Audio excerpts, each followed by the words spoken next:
reprenons sur la question du travail et des nazis. C'est bon? Oui, vous les avez. Ah oui, c'est vrai. Ah, c'est vrai qu'on avait commencé à expliquer les textes. On n'était pas allé très très très loin. Juste, alors ce qu'on va faire ici, on va terminer l'explication des textes, on va répondre aux questions, je vais vous dicter un petit corrigé entre guillemets. Et ensuite, je vais vous distribuer en deuxième heure un autre texte. Alors, je récupère juste le document.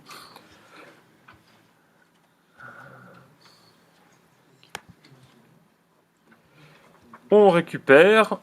Ah, mais qu'est-ce que ça fait là, ça? Ah oui. Okay. Il est où? Il est où? Il est là. Il est là.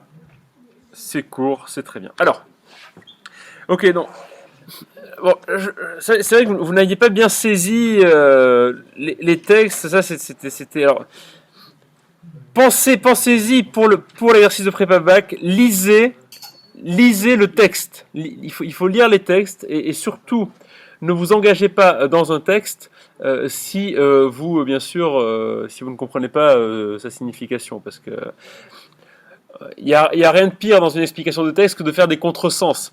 Si vous voulez l'équivalent du contresens en dissertation, c'est le hors-sujet. Si vous faites des contresens dans un texte, vous faites aussi un hors-sujet. Cela va sans dire. Donc, si on reprend les deux textes de Hayek d'une part et de Chapoutot d'une part, quel était l'intérêt de les mettre en perspective? Pourquoi avoir parlé de ces textes et pourquoi avoir mis ces deux textes l'un avec l'autre? Bon. En fait, l'idée générale que l'on a, petit rappel, ça on l'avait déjà dit, mais bon, il faut le resituer. L'idée générale que l'on a, c'est que le nazisme, c'est quelque chose qui appartient à une autre époque, qui appartient à un autre paradigme, qui appartient, qui est quelque chose de complètement étranger, finalement, en quelque sorte, à ce que nous sommes, à notre modèle social, économique et politique, quelque chose donc qui est une anomalie. L'idée, c'est que le nazisme est une anomalie, c'est quelque chose qui ne devrait pas se produire, on ne sait même pas pourquoi ça s'est produit. Ce que dit Chapoutot, au contraire, c'est que le nazisme appartient à la modernité, puisqu'il recourt à des terminologies du type flexibilité, enfin à des mots, on pourrait dire à des concepts opérationnels, pour paraphraser Marcuse, comme initiative, flexibilité, importance d'agir rapidement, ressources humaines, projet, objectif, initiative, mission, etc. etc., etc. Bon. Et l'idée qu'on a, c'est que le nazisme, c'est quelque chose c'est une organisation politique qui est extrêmement hiérarchisée. Et Chapoutot, justement, montre que ce n'est pas du tout le cas. Les nazis détestaient la hiérarchie, détestaient l'État.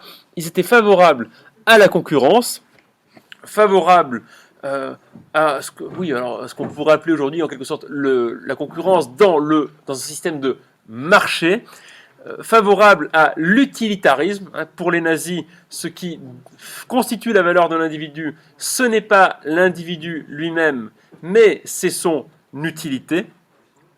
Et finalement, cet utilitarisme, cette apologie du darwinisme social, d'un régime concurrentiel et mercantile, c'est quelque chose que l'on retrouve de manière transparente chez Hayek, chez des penseurs libéraux comme Hayek ou chez des penseurs libéraux en général, qui font l'apologie de la concurrence du marché, de la décentralisation, de la pulvérisation de l'État, comme le faisait Hitler, puisque, bien sûr, dans l'idée de Hayek ou des libéraux, l'État n'est pas capable de réguler la société aussi bien que le peut le marché, ou aussi bien que le peut, pour reprendre une idée nazie, la concurrence. Et finalement, toutes ces questions au sujet du travail, c'est-à-dire que le travailleur doit faire preuve d'initiative, de flexibilité, il doit accomplir des projets, remplir des missions, suivre des objectifs, qu'il est considéré comme une ressource ou un matériau, pour employer une terminologie nazie ici. Eh bien, c'est la conséquence logique de cette mise en concurrence des agents sur un marché. Et donc l'idée, c'est que certes, nos modes de management et de travail aujourd'hui ne sont pas hérités du nazisme. C'est pas ça le propos, c'est pas de dire que nous imitons aujourd'hui les nazis. Non, c'est de dire que la manière dont le travail a été conçu chez les nazis, c'est la même manière dont nous concevons le travail, nous, aujourd'hui. Pourquoi? Parce que la manière dont les nazis conçoivent le travail et la manière dont nous concevons le travail aujourd'hui, eh bien, c'est exactement la même. Elle s'inscrit dans le même paradigme, et ce paradigme porte un nom, c'est le libéralisme économique ou le néolibéralisme. Voilà. Et comprenez bien que cette idée de l'utilitarisme, elle est centrale. Les nazis, en premier lieu, ont exterminé qui? Les handicapés et les vieux. Ils les ont exterminés, eux, parce que justement, ces gens-là étaient jugés comme étant des gens qui n'avaient pas de valeur, parce qu'ils n'avaient aucune valeur productive. Je dirais une dernière chose avant de vous dicter une espèce de corrigé. Cette dernière chose, c'est que il existe aujourd'hui ce qu'on appelle l'analyse économique du droit. Alors, c'est un courant de pensée anglo-saxon et américain qui s'appelle à la base Law and Economics. Et cette analyse économique du droit, il y a un philosophe du droit français qui en parle très bien. Ce philosophe français, c'est Alain Supiot. Il est professeur au Collège de France. Il a la chaire de droit au Collège de France. Et ce que remarque Supiot, c'est que avec l'analyse économique du droit, on remplace en fait des principes déontologiques par des principes utilitaristes. Alors comprenez bien que d'un point de vue moral, on a d'une part une manière d'approcher la morale qui est la déontologie, et à cette déontologie peut s'opposer ce qu'on appelle l'utilitarisme.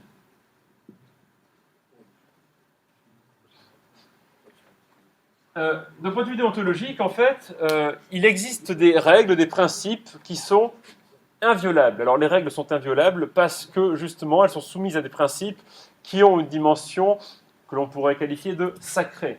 Alors ça ne veut pas dire qu'il y a une justification rationnelle derrière ce sacré, bien que quand on fera un cours sur la morale, on verra qu'il y a des philosophes, notamment Kant, qui essaient de justifier, de rationaliser ce sacré. Mais on juge qu'il y a des choses qui sont sacrées auxquelles on ne touche pas, et que par conséquent, les règles doivent obéir à cette dimension sacrée. Exemple, on peut imaginer une règle qui dit il est interdit de tuer autrui, voilà. Et sur quoi repose cette règle? Elle ne repose pas sur un calcul d'utilité, elle repose simplement sur le fait qu'on considère que la vie humaine a une valeur en elle-même, et que que l'être humain a une dignité en tant qu'il est un être humain, et que faire atteinte à sa vie, d'une manière ou d'une autre, c'est faire atteinte à sa dignité, c'est faire atteinte à ce qui est de plus fondamental, un droit naturel fondamental, qui est le droit à l'existence. Bon. Donc ça, c'est une morale déontologique. Bon, la valeur des choses dépend d'un certain nombre de principes. L'utilitarisme, lui... Mais vous allez vous taire. L'utilitarisme, lui, ne soumet les individus à aucun principe fondamental. Le principe fondamental, c'est l'utilité. Donc, dans ce cadre-là, la vie humaine, par exemple, n'a pas de valeur en elle-même en tant que vie humaine, mais elle a une valeur en tant qu'utilité. Si celui qui vit est une personne utile, alors sa vie a une valeur. Si celui qui vit est une personne inutile, alors sa vie n'a aucune valeur. Dans le droit, évidemment, les règles de droit obéissent à des principes normalement déontologiques. En France, nous avons une constitution qui fixe un certain nombre de principes, liberté, propriété, égalité, etc. Liberté d'expression, tout un tas de libertés, différents droits fondamentaux. Et les lois qui sont rédigées ne peuvent pas entrer en contradiction avec ces principes. Sinon, il y a une institution qui s'appelle le Conseil constitutionnel, qui a le pouvoir d'abroger des lois qui rentrent en contradiction avec les principes déontologiques fondamentaux de la Constitution. Donc, il y a dans l'application de la loi, par le système judiciaire, une dimension et un souci déontologique. Maintenant, imaginez que vous remplaciez cette déontologie par une justice qui serait plutôt utilitariste, un peu comme ce qu'on a d'une certaine manière, dans une certaine mesure aux États-Unis. Alors, ça ne veut pas dire qu'aux États-Unis, les juges obéissent à des principes nécessairement utilitaristes. Mais vous savez qu'aux États-Unis, avant de passer devant le juge, vous pouvez conclure des arrangements. Voilà, vous pouvez conclure des arrangements, des accords qui font que, eh bien, vous pouvez éviter, si les parties adverses tombent d'accord, elles peuvent éviter de se retrouver devant le juge. Pourquoi aux États-Unis, la plupart des gens qui passent devant le juge sont condamnés? C'est pas parce que les juges sont des fous furieux qui veulent absolument condamner les gens. Non, c'est parce que si on passe devant le juge, c'est-à-dire qu'on n'a pas trouvé un accord, et si on n'a pas trouvé un accord, ça veut certainement dire que la personne qui est inculpée est coupable. Il y a de grandes chances. Donc, prenez l'exemple de DSK, par exemple. Donc, DSK, apparemment, aurait violé une femme de chambre. Il semblerait qu'il y ait un certain nombre de faisceaux d'indices qui convergent dans cette direction-là. Mais il n'y a pas eu de procès au civil, ou au pénal, je ne sais plus. Non, il n'y a pas eu de procès au civil parce qu'il a été acquitté au pénal. Pourquoi? Parce que DSK a trouvé un arrangement avec Nafissatou Diallo, et donc là, il y a eu une offre compensatoire qui correspondait aux dommages subis. Là, on est dans l'utilitarisme. Pourquoi? Parce que deux parties sont face à face. Une a subi un préjudice, l'autre a commis un délit, un crime, quelque chose de cet ordre-là. Et on donne une valeur numéraire au crime subi. Et on calcule ainsi le dédommagement du crime subi. Et donc la partie qui est coupable, ou qui se sent coupable, eh bien, elle verse justement un certain nombre, verse un dédommagement, alors en argent, ou je sais pas, en bien, ou en n'importe quoi, qui correspondrait à la valeur du préjudice subi. Bon. Ça, c'est vraiment de l'utilitarisme. Parce que vous comprenez que si on obéit à ce principe-là, si la justice obéit à ce principe-là, alors on n'a plus besoin de droits fondamentaux. Les meurtres, les guerres, les viols, les vols, n'importe quoi peut se régler selon un principe de calcul utilitariste. Cela fait dire à un philosophe et économiste qui s'appelle Gary Becker la chose suivante, que finalement, dans certains cas, la torture pouvait devenir acceptable, puisque dans un cadre utilitariste, la torture, c'est quelque chose qui peut soit être une peine juste d'un point de vue utilitariste, soit un moyen d'obtenir une information d'importance capitale, une information dont l'utilité justifie précisément que l'on recourt à la torture. À partir de là, vous comprenez bien qu'il n'y a plus de déontologie, il n'y a plus de valeur humaine, il n'y a plus de dignité, etc. etc. Eh bien, c'était finalement cela vers quoi tendaient les nazis. Finalement, l'idée de Gary Becker sur laquelle la torture peut être acceptable, les nazis l'avaient complètement incorporée. Est-ce que Gary Becker est un nazi? Non. Enfin, de facto, ce n'est pas un nazi. Est-ce que c'est quelqu'un qui a les mêmes idées que les nazis? Oui. Pourquoi? Parce que, enfin, il n'a pas toutes les mêmes idées que les nazis, ne faites pas dire ce que je n'ai pas dit. Hein. Mais il a des idées très semblables à certains égards à celles des nazis. Pourquoi? Parce que Gary Becker, comme les nazis, sont dans un paradigme qui s'appelle l'utilitarisme. Alors, ça ne veut pas dire non plus que tout ce qui est utilitaire, enfin, que l'utilitarisme est à jeter, à balancer comme ça par la fenêtre, mais ça pose quand même des questions. Je vous donne un dernier exemple très très connu sur la question de l'utilitarisme par Judith Jarvis Thomson. C'est une philosophe qui est morte il n'y a pas très longtemps.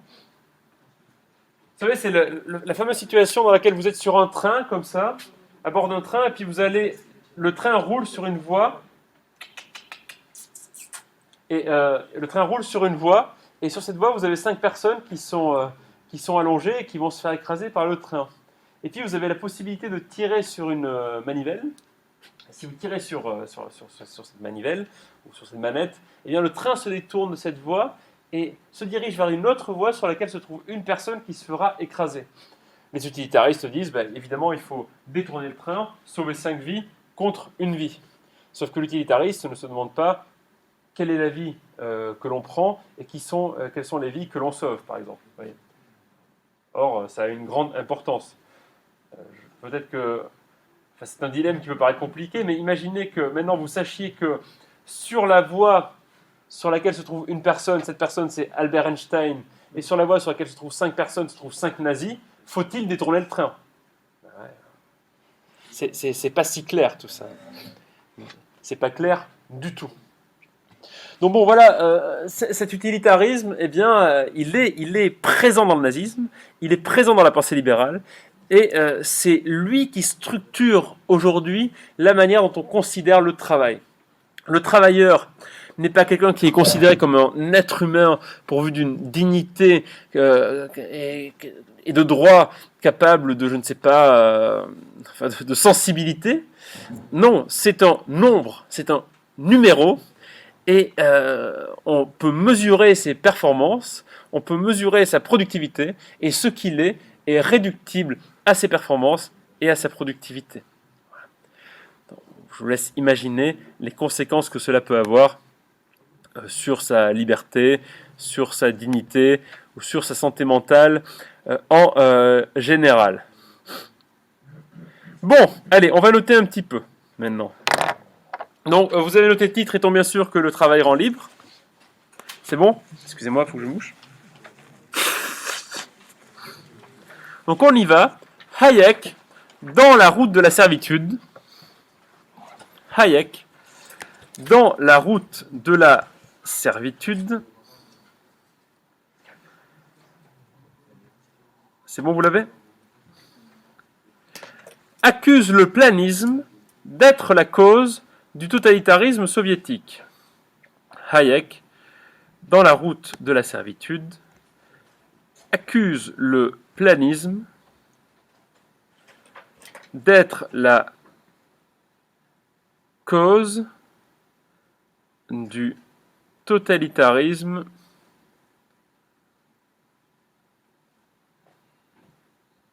soviétique. Hayek, dans la route de la servitude, accuse le planisme d'être la cause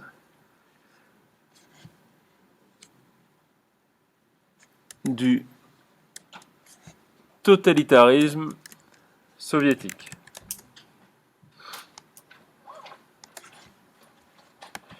Voilà. Il préconise donc que l'on préfère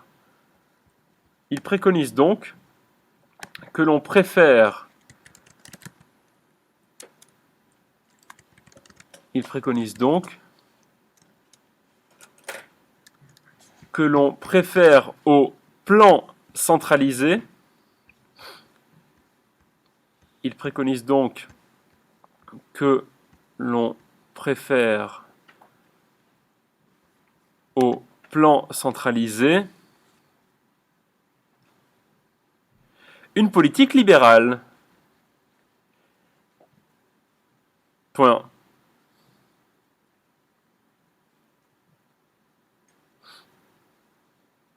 Le planisme est moins capable d'organiser la production. Le planisme est moins capable d'organiser la production qu'un système concurrentiel.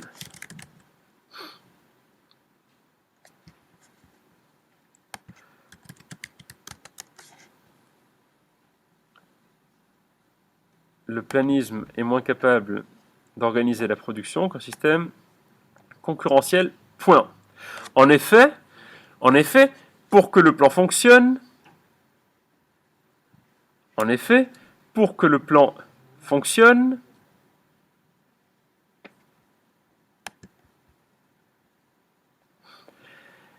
il faut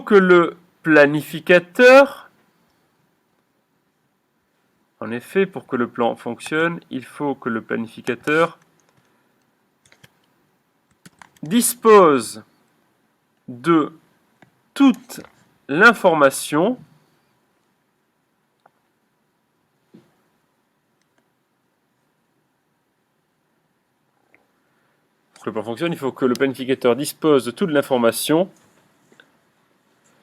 qui lui permettent d'organiser la production et la distribution des marchandises.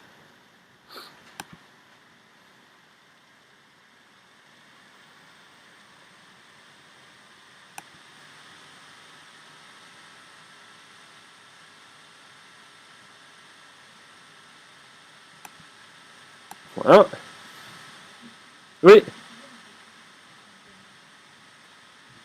La production et la distribution des marchandises. Voilà. Or, c'est là une tâche impossible. Point.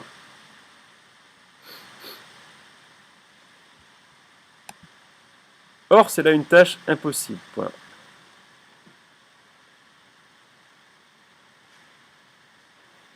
En effet, attends. Hop, pardon. En effet, aucun individu isolé ne peut connaître a priori les besoins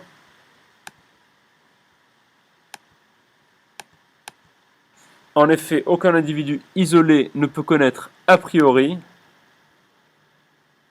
les besoins individuels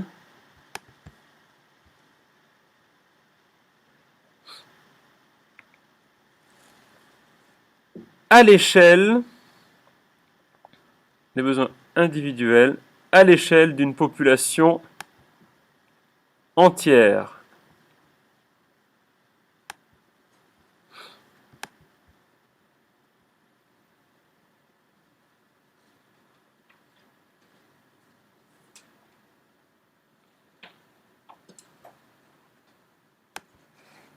Point. Hayek préconise alors de laisser la responsabilité de la production aux individus eux-mêmes. Hayek préconise alors de laisser la responsabilité de la production aux individus eux-mêmes.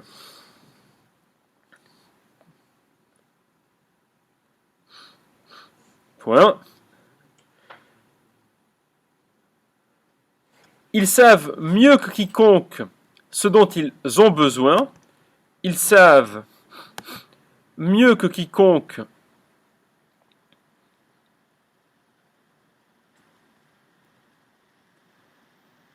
ce dont ils ont besoin. Les individus, vous l'aurez compris. Ils savent mieux que quiconque ce dont ils ont besoin. Point. Dans cette perspective, les individus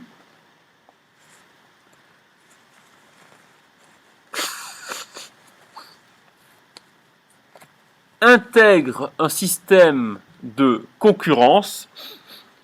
Dans cette perspective, les individus intègrent un système de concurrence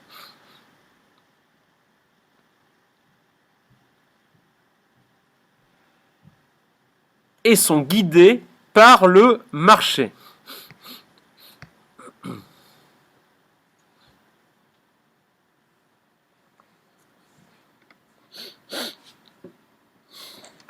Point à la ligne. Hayek, en tant que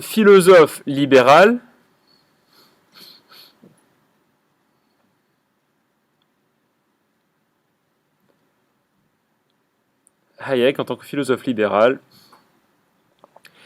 est favorable à une organisation du travail décentralisée. Hayek, en tant que philosophe libéral, est favorable à une organisation du travail décentralisée.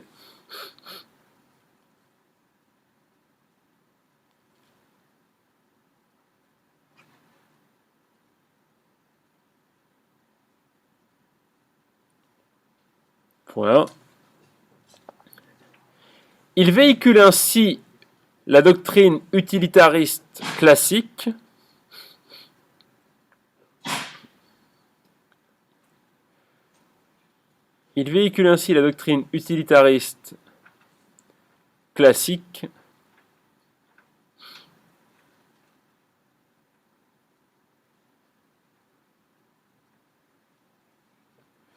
d'après laquelle les individus sont plus performants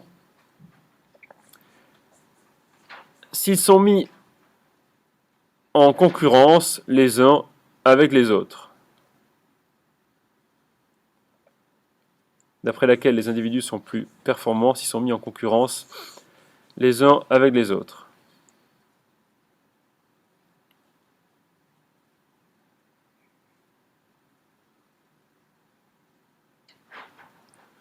Point 1.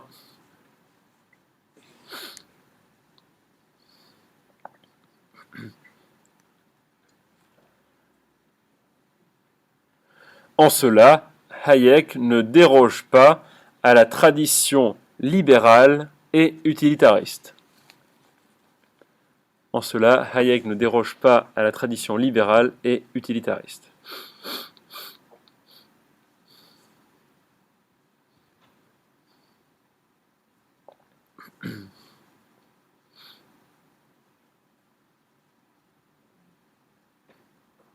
Point à la ligne. Chapoutot propose une analyse historique. Vous pouvez même sauter une ligne si vous voulez. Chapoutot propose une analyse historique de l'organisation nazie. Chapoutot propose une analyse historique de l'organisation nazie. Voilà. Il remarque que, contrairement à une idée reçue,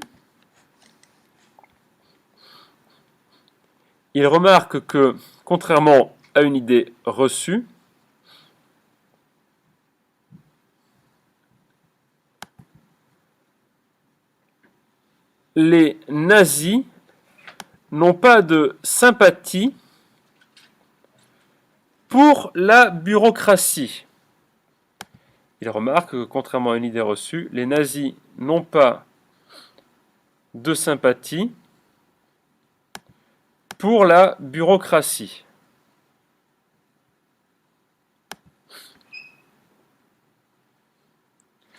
Point. Ils font plutôt au contraire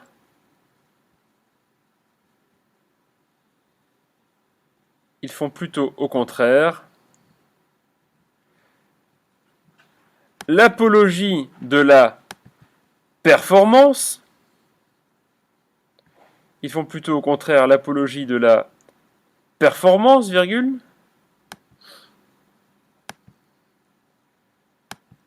de l'adaptation, virgule,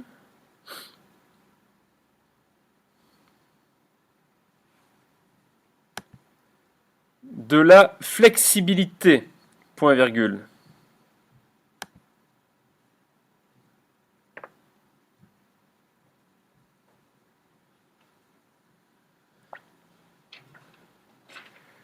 Autant de valeurs véhiculées par le discours libéral. Autant de valeurs véhiculées par le discours libéral.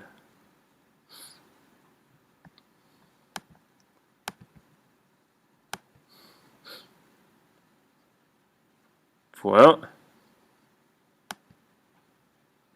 En cela, le nazisme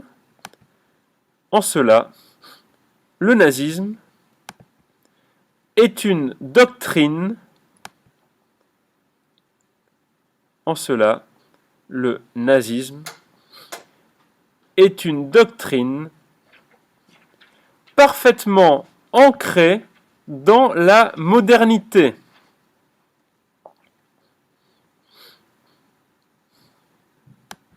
En cela, le nazisme est une doctrine parfaitement ancrée dans la modernité.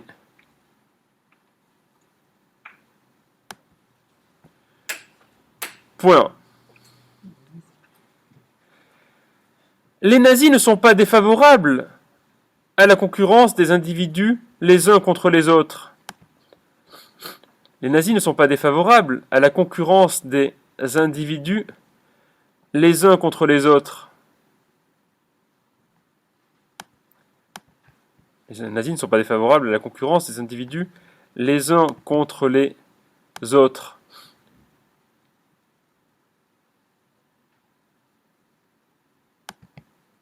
Point.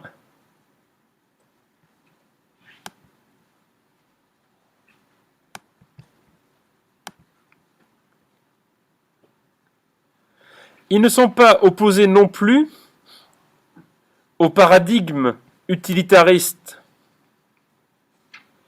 virgule. Ils ne sont pas opposés non plus au paradigme utilitariste, virgule.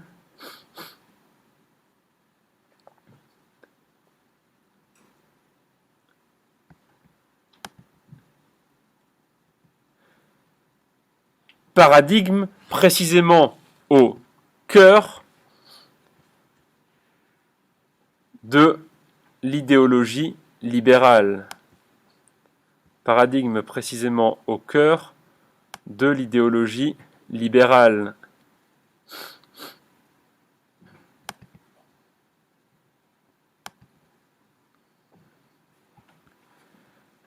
Point à la ligne.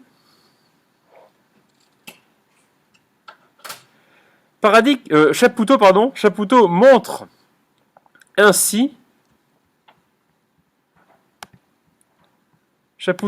ainsi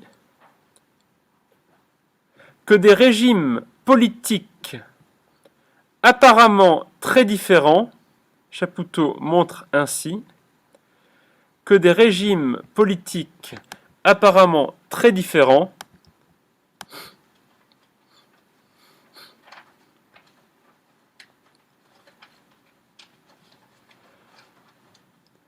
peuvent parfaitement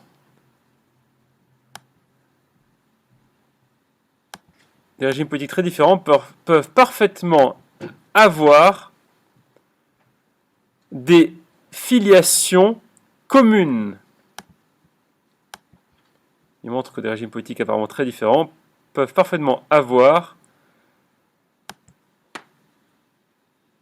des filiations communes.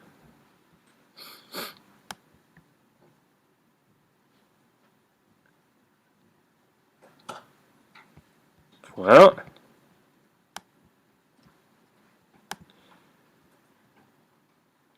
La manière dont les nazis promeuvent le travail,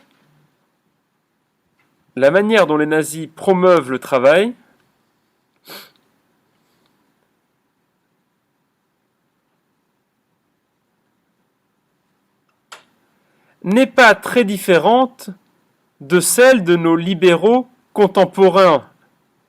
La manière dont les nazis promeuvent le travail n'est pas très différente de celle de nos libéraux contemporains.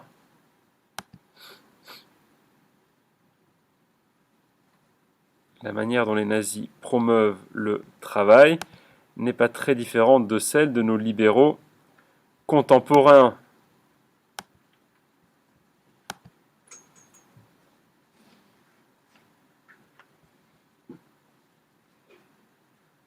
Point.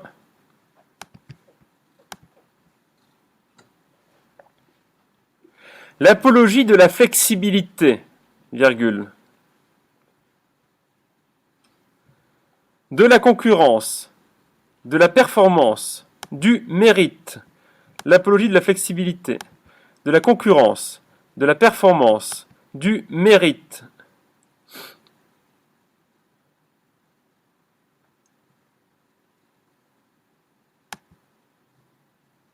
L'apologie de la flexibilité, de la concurrence, de la performance, du mérite, virgule, sont autant d'éléments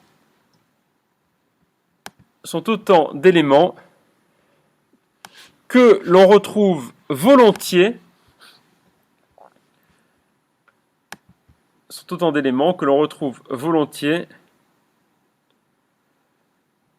dans le discours libéral contemporain.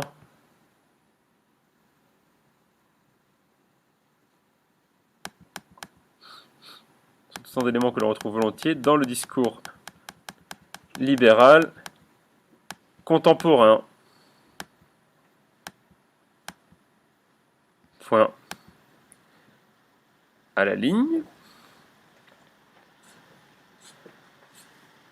Aussi faut-il être prudent face à des discours qui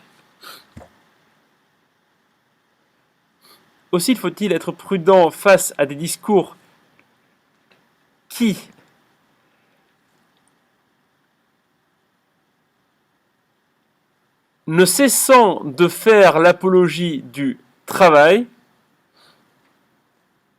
Aussi, il faut-il être prudent face à des discours qui, ne cessant de faire l'apologie du travail, déconnectent l'homme de son humanité. Déconnecte l'homme de son humanité.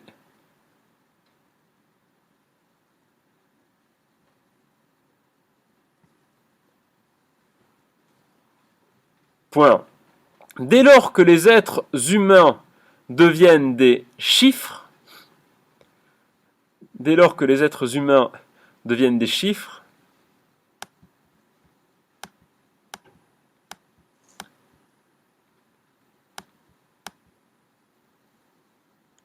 dès lors que les êtres humains deviennent des chiffres, le totalitarisme est possible.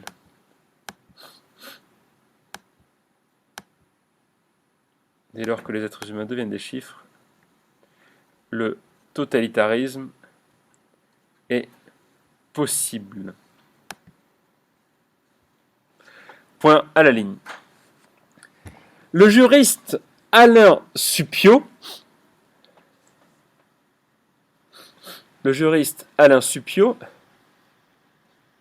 remarque dans, c'est le titre du cours qui a été publié, du bouquin, le juriste Alain Suppiot remarque dans La gouvernance par les nombres, bon ça c'est publié dans les années 2010-2015, hein. Le juriste Alain Suppiot remarque dans La gouvernance par les nombres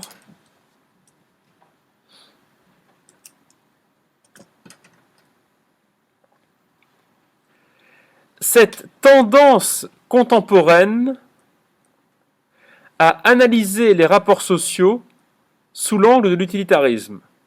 Suppiot remarque dans La gouvernance par les nombres cette tendance contemporaine à analyser les rapports sociaux sous l'angle de l'utilitarisme. Point, on est presque au bout. Hein.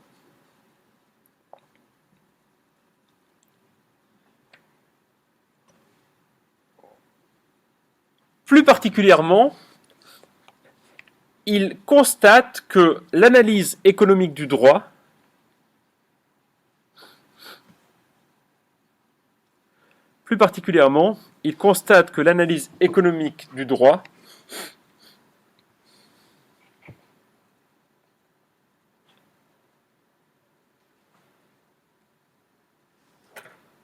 tend peu à peu à remplacer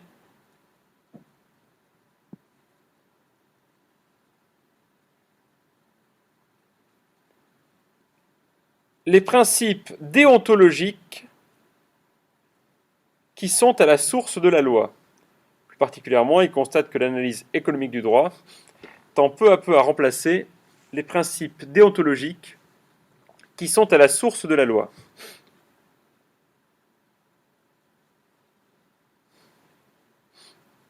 Point. Ce remplacement est de nature utilitariste. Point.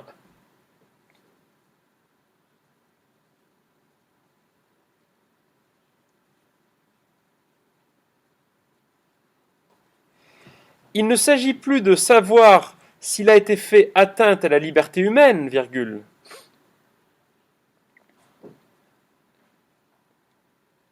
Il ne s'agit plus de savoir s'il a été fait atteinte à la liberté humaine, virgule.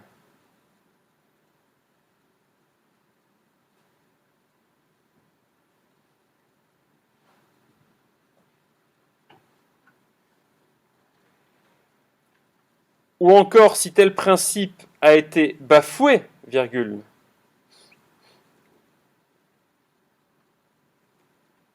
Ou encore si tel principe a été bafoué, virgule.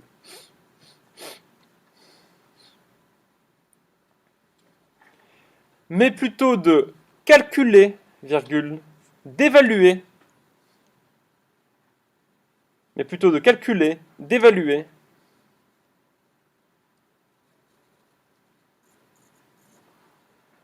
Les dommages qui ont été générés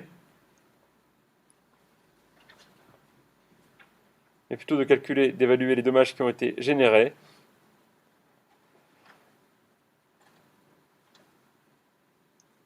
Afin de pouvoir estimer le montant d'une réparation.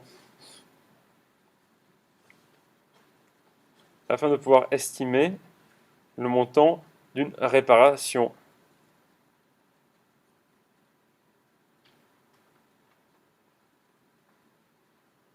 Point. Dans cette perspective, tout comme dans le nazisme, osons le point Godwin, encore une fois, dans cette perspective, tout comme dans le nazisme,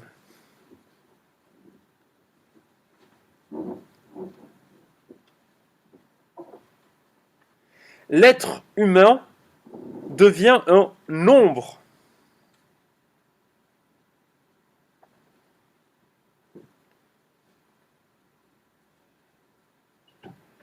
Virgule. On est presque au. Et des pratiques telles que la torture sont tolérables. L'être humain devient un nombre et des pratiques telles que la torture sont tolérables.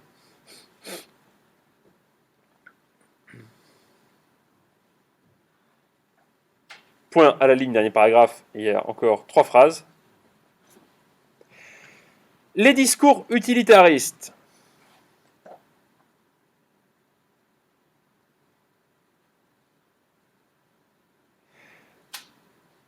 Lorsqu'ils associent travail et liberté. Les discours utilitaristes. Lorsqu'ils associent travail et liberté.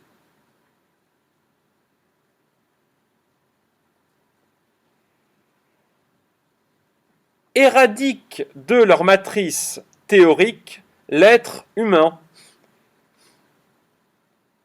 Les discours utilitaristes, lorsqu'ils portent sur le travail, lorsqu'ils associent travail et liberté, éradiquent de leur matrice théorique l'être humain. Point. Ils remplacent les hommes par des chiffres.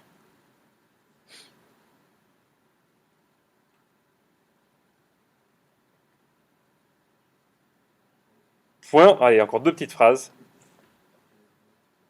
Ils remplacent les hommes par des chiffres. Point. Rien d'étonnant alors à ce que des pratiques. Rien d'étonnant alors à ce que des pratiques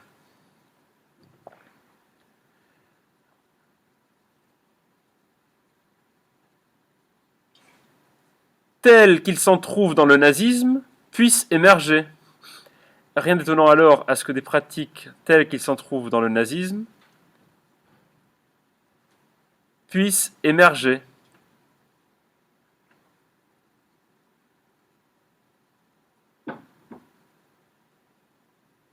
Point, dernière phrase.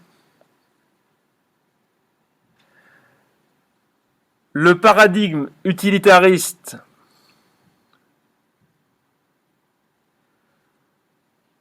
donne lieu à un discours, le paradigme utilitarisme donne lieu à un discours dont l'absurdité est frappante chez les nazis. Le paradigme utilitariste donne lieu à un discours dont l'absurdité est frappante chez les nazis, virgule, qui ont inscrit à l'entrée d'Auschwitz que le travail rend libre. Point. On fait une petite pause, je vais imprimer un autre texte et j'arrive. Qui ont inscrit à l'entrée d'Auschwitz que le travail rend libre.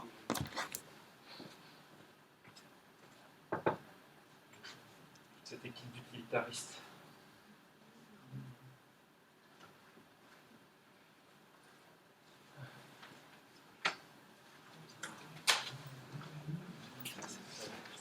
Bon, ne cassez rien dans la salle. Je remets tout de suite.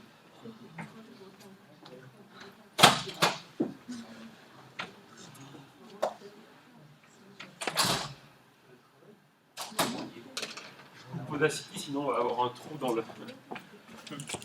le cours et ça ne sert absolument à rien. Alors je vous ai donné un nouveau texte ici, je vous invite à le lire et dans un quart d'heure, 20 minutes, nous revenons dessus. On va essayer d'expliquer le texte. Donc là, ce que je vous demande de faire ici, je vais l'écrire au tableau pour ceux qui n'écoutent pas.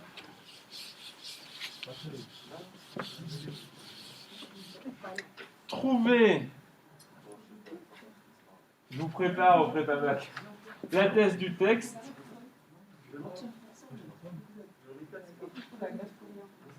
Et trouver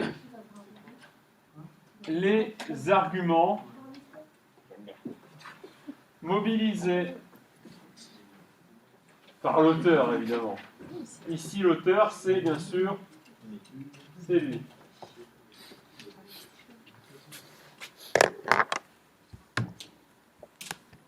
Venons à notre texte de Nietzsche. Alors, qui peut le lire? Alors, juste, vous savez, je mets toujours des citations en haut, ce sont des indices. Toujours en rapport avec le texte. C'est une citation de... Alors, ceux qui n'ont pas connu Nicolas Sarkozy, peut-être que vous ne l'avez pas connu, c'est pas grave. Hein. Il a été président de la République. Alors, qui peut lire le texte? Allez. Oui, vous avez déjà lu. Bon, allez-y, lisez, allez. Nous vous écoutons. Allez-y, oui. Écoutez le camarade. Quelle est la finalité du travail? Travail et ennui. Dans les pays de la civilisation, presque tous les hommes se ressemblent maintenant en ceci qu'ils cherchent du travail à cause du salaire. Pour eux, tout le travail est un moyen et non le but lui-même. C'est pourquoi ils mettent peu de finesse au choix du travail, pourvu qu'il procure un gain abondant. Or, il y a des hommes rares qui préfèrent périr plutôt que de travailler, sans que le travail leur procure de la joie. Ils sont minutieux et difficiles à satisfaire. Ils ne se contentent pas d'un gain abondant, parce que le travail n'est pas lui-même le gain de tous les gains.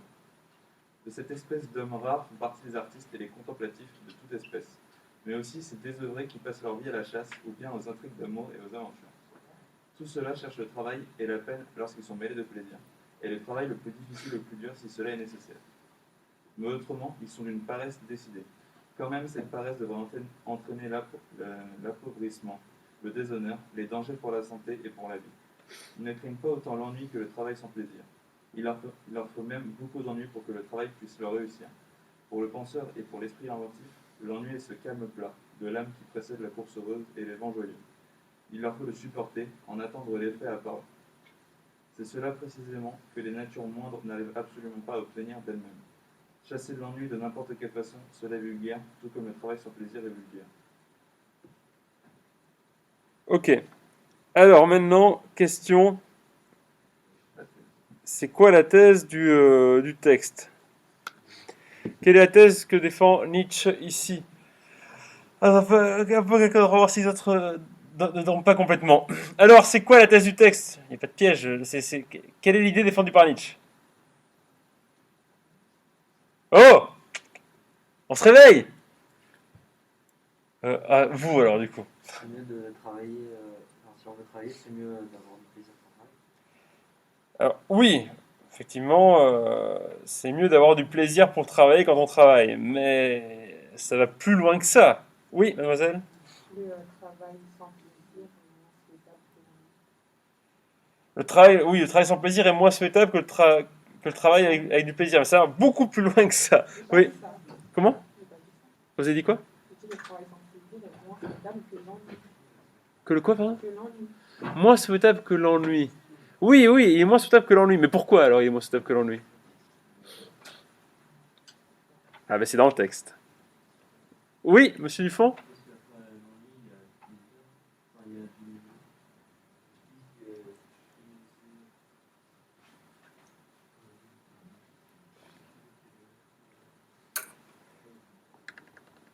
Non, oui, non.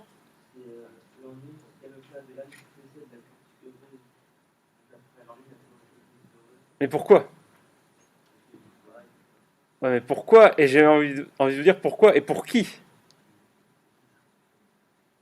Oui, vous avez quelque chose à dire du coup? Moi, je disais que le travail sans plaisir et l'ennui sont des valeurs essentielles dans le travail des hommes. Et comme il le dit, justement, pour certains, c'est pour certains hommes rares, en fait, c'est mieux de travailler avec plaisir parce que sinon, le travail, c'est.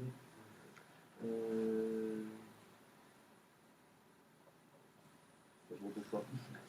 Et pour les penseurs et les esprits vifs, en fait, l'ennui est parfois signe de tout sourire devant joyeux. Oui, mais pourquoi? Je vais vous montrer comment on lit un texte. Lisons le texte. Donc, dans les pays de la civilisation, presque tous les hommes se ressemblent maintenant, en ceci qu'ils cherchent du travail à cause du salaire. Donc, je commence à lire le texte, je lis cette phrase, je me demande qu'est-ce que ça veut dire. Bon, il parle de quoi? Il parle des pays de la civilisation, donc des pays qu'on appellerait aujourd'hui les pays développés, quoi, des pays d'Europe. Là, il pense plutôt aux pays d'Europe occidentale. Tous les hommes se ressemblent maintenant, donc ça veut dire que les gens font tous la même chose. Et qu'est-ce qui fait qu'ils se ressemblent? C'est qu'ils cherchent du travail à cause du salaire. Bon, là, quand même, je veux dire, la phrase, elle est quand même très claire. Tout le monde cherche du travail pour une chose qui est une finalité déterminée. Et cette finalité, c'est quoi? Gagner de l'argent. Voilà, c'est ce que dit Nietzsche. Les gens dans les pays occidentaux, développés, civilisés, hein, le mot employé ici est civilisé, travaillent pourquoi? Pour chercher l'argent. Voilà, donc, le travail est le moyen de gagner quoi? L'argent. Le travail, c'est un moyen, l'argent, c'est une fin. Pour eux, tout le travail est un moyen et non le but lui-même. Bon, ouais. Vous voyez, donc c'est exactement ce qu'il dit là. Pour ces gens-là, le fait de travailler, c'est pas la finalité de l'action en elle-même. Non, c'est le moyen de quoi? De gagner de l'argent. C'est pourquoi ils mettent peu de finesse au choix du travail, pourvu qu'il procure un gain abondant. Bon, voilà, donc ça veut dire que si ce qu'ils cherchent c'est l'argent et pas le travail lui-même, bien, ils s'en fichent de faire n'importe quoi, ils peuvent faire absolument n'importe quoi, tant que ça rapporte. Voilà. Donc l'idée c'est que, si on met les idées les unes après les autres, dans les pays civilisés, entre guillemets, dans les pays occidentaux, les gens travaillent pour le pognon, et donc ils sont prêts à faire n'importe quoi pour le pognon. Voilà, c'est ça l'idée, hein. Voilà, c'est transparent, c'est dans le texte. Ils sont prêts à faire n'importe quoi pour le pognon. Bon, soit. Or, il y a des hommes rares qui préfèrent périr plutôt que de travailler sans que le travail leur procure de la joie. Donc là, c'est quand même le centre du texte. Nietzsche oppose d'une part ceux qui travaillent pour l'argent et ceux qui refusent de travailler pour l'argent. Ceux pour qui l'argent ne saurait être une fin en soi, mais ceux qui est la fin en soi, c'est dans le texte, c'est quoi? C'est la joie. C'est la joie. Voilà. C'est-à-dire qu'il y a des gens qui cherchent à travailler uniquement pour s'enrichir, peu importe ils sont heureux, peu importe ils sont joyeux, pour employer un terme nietzschéen, parce que c'est pas tout à fait pareil, joie et bonheur. Hein. Peu importe s'ils sont joyeux, peu importe si ça leur procure du plaisir, eux, c'est l'argent. Ça, c'est le commun des mortels, ça, c'est les individus lambda. Et heureusement, on va dire, enfin heureusement, là je fais un jugement de valeur, mais en fait, ce jugement de valeur, il est implicite dans le texte. Il se trouve que il n'y a pas que des gens comme ça, il n'y a pas que des gens qui sont obsédés par le fric, il y a aussi des gens qui ne recherchent pas l'argent comme faire en soi, mais qui recherchent la joie, et qui préfèrent mourir plutôt qu'on leur impose des choses qui sont insupportables, qui sont indignes. Vous voyez, c'est ça qui est dans le texte. Ils sont minutieux et difficiles à satisfaire. Ils ne se contentent pas d'un gain abondant lorsque le travail n'est pas lui-même le gain de tous les gains. Alors, dans la nouvelle traduction, c'est « ils sont minutieux », parce que là, je vous ai donné un texte libre de droit qu'on trouve sur Wikisource. Mais dans la traduction de Montinari, c'est « ils ne se contentent pas d'un gain abondant lorsque le travail... » Pardon, ils ne se contentent pas d'un salaire abondant lorsque le travail n'est pas lui-même le salaire de tous les salaires. Bon. L'idée, c'est que ils s'en fichent complètement de gagner beaucoup d'argent. Ce qui est l'accomplissement en soi, c'est le travail lui-même. C'est ça le salaire, en fait, leur rémunération.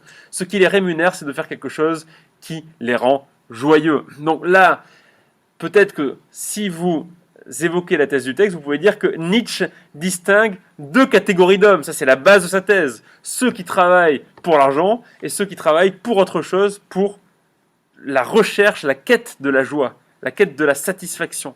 La quête, on pourrait dire, si on est en nietzschéen, de l'accomplissement d'une puissance, d'un désir, hein, si vous voulez. En plus, je ne veux pas dire, mais quand même, après, il donne des exemples. De cette espèce d'hommes rares font partie les artistes et les contemplatifs de toute espèce, mais aussi ces désœuvrés qui passent leur vie à la chasse, ou bien aux intrigues d'amour et aux aventures. Donc, on a l'homme commun, puis on a l'artiste, le contemplatif, bon, c'est-à-dire le philosophe, le rêveur, hein, voilà, l'aventurier. Donc, ces gens-là, vous comprenez bien que les artistes, enfin, à part peut-être certains, mais ne travaillent pas pour l'argent. Ce qui compte pour eux, c'est de faire des œuvres, c'est de créer des choses, de participer à la structure fondamentale de notre monde, en fait. Voilà. Et donc, l'argent, par rapport à ça, pardon, mais c'est rien. Donc, vous voyez, donc, et ceux qui cherchent l'aventure, ceux qui cherchent en fait à faire quelque chose de leur vie, à faire de leur vie autre chose que le train-train quotidien de toute cette masse d'abrutis qui ne travaillent que pour l'argent, parce que c'est ça que dit le texte. Voilà, bon. Tout cela cherche le travail et la peine lorsqu'ils sont mêlés de plaisir, et le travail le plus difficile et le plus dur si cela est nécessaire.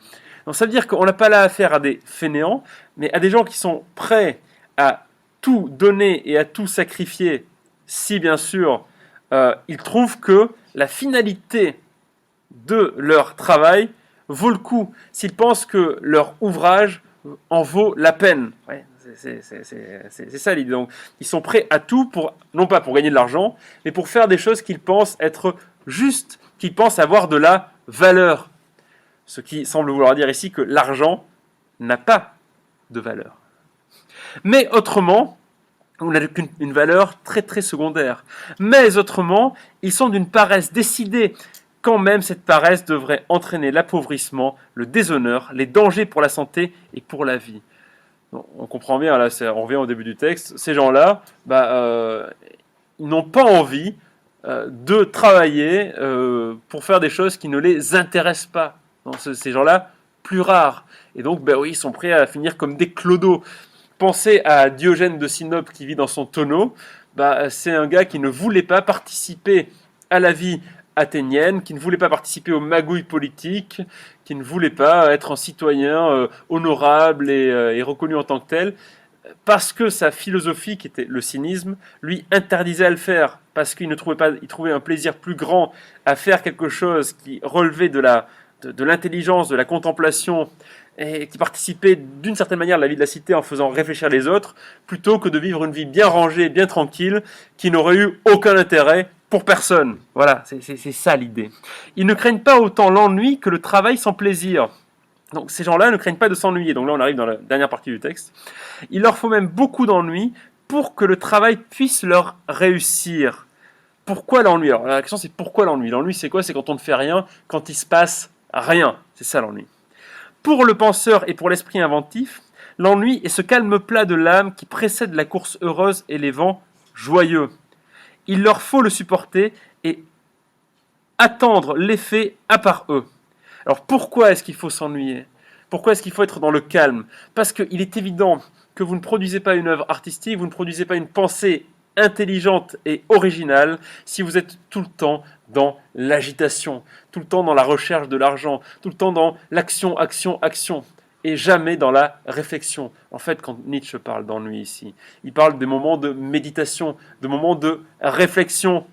Et si vous lisez la suite du texte, c'est cela précisément que les natures moindres n'arrivent absolument pas à obtenir d'elles-mêmes. Ça veut dire, qu'est-ce qu'il dit? Il dit que les gens du commun ne sont pas capables de se poser 5 minutes pour réfléchir à quoi que ce soit, qui sont toujours dans l'agitation, et c'est la raison pour laquelle, en fait, finalement, tout ça est lié. Ils travaillent pour l'argent, pas pour autre chose, parce qu'ils sont incapables d'autre chose, ou parce qu'ils ne veulent pas se donner les moyens de chercher autre chose. Ils sont dans l'agitation permanente, la sollicitation permanente, l'excitation permanente. Il n'y a jamais de moment où on se dit « Ok, j'arrête, je stoppe tout, je réfléchis et voyons voir ce qui pourrait sortir de cette réflexion. » Ils ne sont pas capables de réfléchir, ils ne veulent pas réfléchir, sinon. Voilà. Chasser l'ennui de n'importe quelle façon, cela est vulgaire, tout comme le travail sans plaisir est vulgaire. Cette dernière phrase résume quasiment le propos principal du texte. C'est-à-dire que il y a les natures vulgaires et les natures rares. Les hommes vulgaires sont ceux qui, comme tout le monde, travaillent pour l'argent et pour qui finalement la finalité de la vie, c'est juste gagner de l'argent sans jamais être capable de réfléchir à quoi que ce soit. Donc ce sont des hommes qui vivent tout le temps dans l'agitation. Et d'autre part, il y a des hommes qui prennent le temps de réfléchir et qui font des choses qui sont différentes et peut-être plus importantes. Voilà. Et Nietzsche, qu'est-ce qu'il pense de tout ça? Eh bien, il pense que peut-être qu'il faudrait arrêter de s'agiter dans tous les sens et de voir et de considérer que l'argent a plus de valeur que n'importe quoi d'autre. Parce que penser que l'argent a plus de valeur que n'importe quoi d'autre, c'est du nihilisme. C'est-à-dire que c'est réduire la valeur de toutes les choses à une valeur numéraire, à une valeur numérique. Donc si vous avez suivi le cours d'avant, vous voyez un peu où ça nous mène. Et c'est considérer que finalement, tous les moyens sont bons pour arriver à obtenir cette valeur suprême qu'est l'argent. Et donc ça veut dire qu'on peut détruire absolument toutes les valeurs pour arriver à gagner de l'argent. C'est ça la thèse du texte. Si l'argent est la fin en soi, alors plus rien n'a de valeur, puisque c'est l'argent qui est la seule valeur. Et donc on se sent autorisé à détruire toutes les valeurs pour gagner de l'argent. Voilà ce que c'est que la thèse du texte. Mais vous ne lisez pas le texte, il faut lire le texte, il faut annoter le texte, je vois des pages vierges, le texte doit être annoté. Vous devez à chaque fois vous demander ce que dit l'auteur. Et il donne des arguments. Mais il faut lire le texte. Vous ne lisez pas le texte. Alors, honnêtement, là, je ne vous conseille pas en l'état de prendre l'explication de texte. C'est-à-dire que là, lundi prépa-bac, on connaît les circonstances, fuyez l'explication de texte. Et je vous le dis vraiment, fuyez-la parce que vous ne lisez pas les textes. Donc, prenez les dissertations, ça vous évitera d'expliquer un texte que vous n'aurez pas lu. Il faut aller au fond des choses, vous voyez. En fait, je donne toujours ce texte à dessin en terminale parce que je crois que les élèves de terminale sont très sont très concernés par ce texte. Que vous dit Nietzsche? Nietzsche vous dit: prenez le temps de lire, de penser, de réfléchir avant de vous agiter, d'agir et de raconter n'importe quoi. Prenez le temps de lire le texte. Ça peut être aussi ça, une des thèses de ce texte, si vous voulez. Prenez le temps de lire, prenez le temps de réfléchir. Avant d'agir, réfléchir. Réfléchir longtemps, très longtemps, très très longtemps. Et après, on peut commencer éventuellement à se prononcer. Et c'est là qu'on commence à dire des choses qui sont intéressantes. Ouais. Donc, voilà pourquoi j'ai mis la citation de Sarkozy: travailler plus pour gagner plus. En fait, ça c'est encore le symptôme d'une société qui réduit la valeur de toute chose à une valeur numéraire qui est la valeur de l'argent, si vous voulez. C'est-à-dire, si on commence à élire quelqu'un qui explique que la fin de la vie c'est gagner plus d'argent, c'est quelque part que, au sens de Nietzsche, je dis bien là, au sens de Nietzsche, on vit dans une société malade, très très malade, qui est très très très très, très malade d'ailleurs. Donc, il est important d'aller au fond des choses. Ne restez pas à la surface des choses. Je ne vous incrimine pas. Je sais bien que vous avez fait de l'histoire géo et qu'en histoire géo, bon, on a cette faculté. Alors, ça ne veut pas dire que l'histoire elle-même est réductible à ce dont je vais parler maintenant. Hein. Mais la manière dont l'histoire est enseignée au collège, au lycée, nous amène à rester à la surface des choses. La manière dont la géographie, alors la géographie, c'est peut-être la pire des choses qui est enseignée au collège, au lycée, puisque en fait, si vous regardez les programmes, c'est de la propagande néolibérale. Hein. Bon, ben, vous amène à rester à la surface des choses. Si vous faites de la SES, vous allez peut-être un peu plus au fond, mais quand même globalement, si vous regardez les programmes, on reste quand même très très à la surface des choses. Quand vous lisez des textes en français, c'est différent, mais le problème, c'est que les textes littéraires, si vous voulez, vous en faites souvent une analyse formelle et peut-être plus rarement une analyse argumentative. Donc on reste là encore à la surface des choses. Là, on vous demande d'aller au fond des choses. Voilà. Vous n'êtes pas sur BFM TV, vous n'êtes pas dans le commentaire du commentaire du commentaire du commentaire. Vous êtes dans le fond des choses. Vous faites de la philosophie. Donc vous devez aller au fond des choses. C'est une exigence peut-être très prétentieuse, mais du programme de philosophie. Et donc quand vous lisez un texte, ne restez pas à la paraphrase, ne restez pas à la surface, allez au fond des choses. Que dit l'auteur? Pourquoi l'auteur écrit ça? Pourquoi l'auteur prend la peine d'écrire ça? Pourquoi l'auteur prend la peine de venir jusqu'à moi pour me parler? Qu'est-ce qu'il a à me dire? C'est ça la philosophie. Qu'est-ce que l'auteur a à me dire qui pourrait me faire changer d'avis? Ou qui pourrait m'éclairer? Ou qui pourrait me faire considérer le monde qui est autour de moi sous un angle que je n'avais jamais envisagé. C'est comme ça que vous devez lire les textes de philosophie. Demandez-vous ce que l'auteur a envie de vous dire. L'auteur vous écrit personnellement quelque part. Le texte arrive à vous, c'est quelque chose que vous adresse l'auteur. Il ne parle pas pour ne rien dire, pour rester à la surface. Oui, c'est bien beau de dire, oui, Oui, le travail sans plaisir, c'est mieux que... Non, c'est mieux de travailler avec du plaisir que de travailler sans plaisir. Oui, mais pourquoi? D'ailleurs, c'est quelqu'un qui dit ça, on pourrait tout à fait soutenir le contraire. Les textes philosophiques ne sont pas des tracts du ministère de l'Intérieur ou du ministère de l'Éducation. Ouais. Je ne sais pas si vous avez vu, dans beaucoup de salles, il y a des tracts qui font la propagande, enfin la propagande au sens noble du terme, la propagande de la laïcité. Et j'ai fait un cours sur la religion avec les STMG, et on a lu, en salle 602 ou 601, il y a un de ces tracts sur la laïcité. Puis on a commencé à lire le tract. Et puis on s'est rendu compte finalement que tout ce qui était avancé dans ce tract n'était justifié par aucun argument, qu'il n'y avait aucun fond, et qu'on aurait pu très bien afficher de manière totalement péremptoire un tract qui aurait affiché des idées complètement contraires, sans que cela ait plus ou moins de valeur. Voilà, nous, on n'est pas, les textes philosophiques ne sont pas des tracts, ce sont des écrits qui avancent des idées profondes, et vous devez chercher ces idées profondes. Voilà. Je ne sais pas si c'est ce qu'on vous a dit quand on vous a donné la méthodologie de l'explication de texte, mais ça c'est la base. Le texte n'est pas un tract.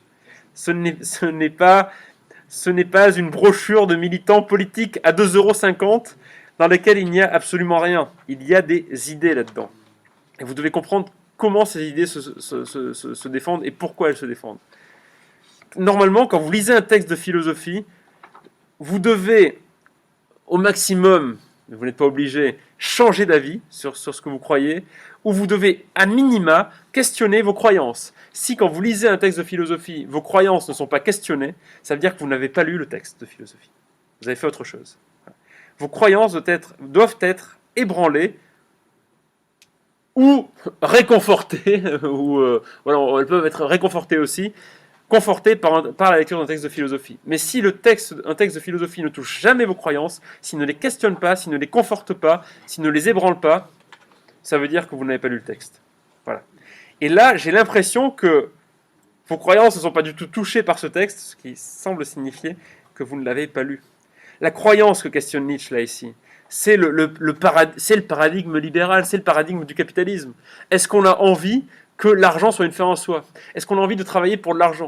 Donc si vous allez plus loin, est-ce que finalement moi qui suis là à l'école, qui vais passer le baccalauréat, j'ai envie de rentrer dans une espèce de système qui fait de l'argent une fin en soi? Est-ce que c'est ça que je veux? Est-ce que c'est ça le monde que je veux?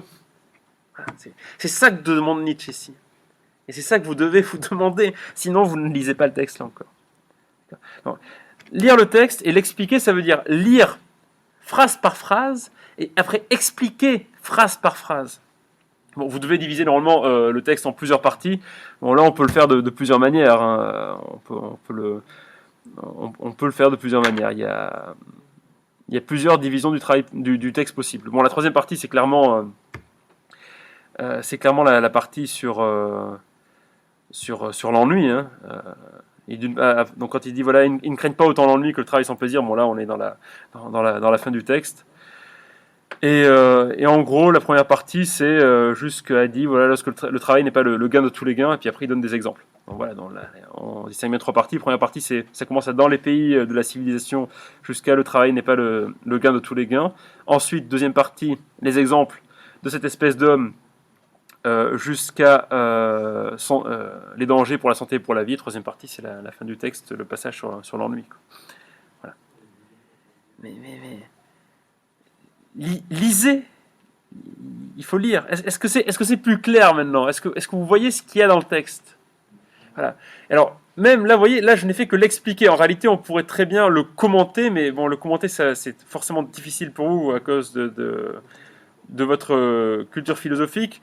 Mais si on le commentait, on pourrait remarquer qu'on est là au 19e siècle, qu'on est en plein essor du capitalisme, que Marx écrit avant Nietzsche aussi. Donc bon, Nietzsche, on ne sait pas s'il est lecteur de Marx, mais on sait qu'il a une idée en tout cas de ce que c'est que la pensée socialiste. On sait que Nietzsche aussi, si on le resitue dans son œuvre, c'est un apologète de la volonté de puissance.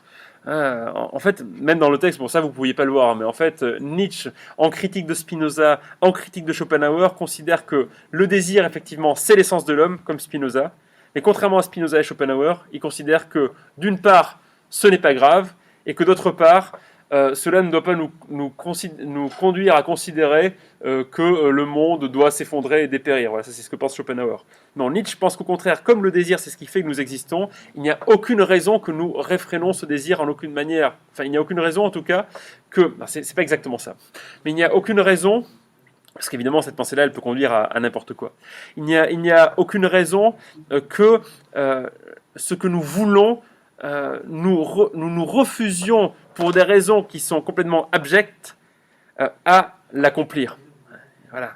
Et il n'y a aucune raison que nous ne défendions pas des valeurs qui sont des valeurs supérieures, qui sont de bonnes valeurs. En fait, dans cette discussion-là, il y a la discussion du débat des valeurs. Qu'est-ce qui a le plus de valeur? Est-ce que c'est l'argent ou est-ce que c'est autre chose? Qu'est-ce que ça veut dire si l'argent c'est ce qui a le plus de valeur? Ça veut dire qu'il n'y a plus de valeur en fait. Voilà. Et Nietzsche, toute son œuvre philosophique porte sur l'évaluation, sur ce que sont les valeurs, qui sont les valeurs à défendre et qui sont les valeurs à ne pas défendre. Et là clairement, il y a un regret chez Nietzsche que justement, pour tous ceux pour qui la finalité, la fin en soi de la vie, c'est l'argent, ces gens en fait pour qui la fin de la vie c'est l'argent, ce sont des gens qui n'ont pas de valeur. Alors ça ne veut pas dire qu'ils n'ont pas de valeur en tant qu'eux-mêmes, hein, voilà. On ne revient pas dans un calcul utilitariste, c'est-à-dire qu'ils ne défendent aucune valeur. Ils sont dépourvus de valeur, ils ne savent pas ce que c'est qu'avoir des valeurs. Voilà. Donc ça veut dire qu'ils sont dépourvus d'honneur, dépourvus de courage, dépourvus peut-être de culture même, vous voyez, enfin dépourvus de tout ça. Et maintenant, si on veut mettre en perspective avec l'époque, regardons notre époque et demandons-nous quelles sont les valeurs que défendent les gens qui travaillent dans les grandes entreprises, qui travaillent pour l'argent. Quelles sont les valeurs de ces gens-là? Quelles sont les valeurs des managers, des PDG, des travailleurs? Quelles sont leurs valeurs? Si vous prenez même une manifestation comme celle des Gilets jaunes, vous pouvez vous imaginer, vous pouvez faire une lecture marxiste des Gilets jaunes, c'est tout à fait possible, et vous dire voilà, on a affaire à un cas typique de lutte de classe, les masses populaires et travailleuses se révoltent contre le capitalisme. Oui, mais est-ce qu'on a vraiment une conscience de classe comme l'envisage Marx? Le début de la lutte des Gilets jaunes, c'est quoi? C'est le prix de l'essence. L'essence est trop chère. Nous n'allons pas pouvoir consommer. Laissez-nous consommer. Vous voyez bien que là même, la valeur centrale, c'est l'argent. C'est pas autre chose. C'est même ces gens-là dont la dignité est sans cesse bafouée, écrasée. Ces gens-là qui sont sans cesse humiliés, moqués. Ils ne se battent même pas pour qu'on les reconnaisse. Initialement en tout cas, ils ne se battent même pas pour qu'on les reconnaisse en tant qu'hommes dignes, honorables, indignes de moquerie, etc. Ils se battent pour de l'argent. Donc on voit bien que là, il y a quand même des problèmes, si vous voulez. Voilà. Donc, bon, on fera l'explication, je dicterai malheureusement l'explication la prochaine fois, mais gardez cela en mémoire. Si vous prenez le texte, lisez le texte. Voilà. Et si vous ne lisez pas le texte, ne prenez pas le texte. Pour ce qui est des notations, votre suggestion était effectivement très intelligente. Je compterai donc l'exercice, d'accord, est obligatoire, mais la note sera facultative. Donc ça, c'est effectivement très intelligent d'avoir proposé ça, puisque ça nous renvoie au même résultat, finalement. Ça nous renvoie au même résultat. Donc c'est très bien. Bon voilà, les enfants, donc, ne perdez pas courage. La philosophie, c'est difficile, mais surtout, pensez-y. Si vous prenez le texte, lisez le texte. Sinon, ne le prenez pas. Vous allez tout droit dans un mur. Voilà. Bonne journée.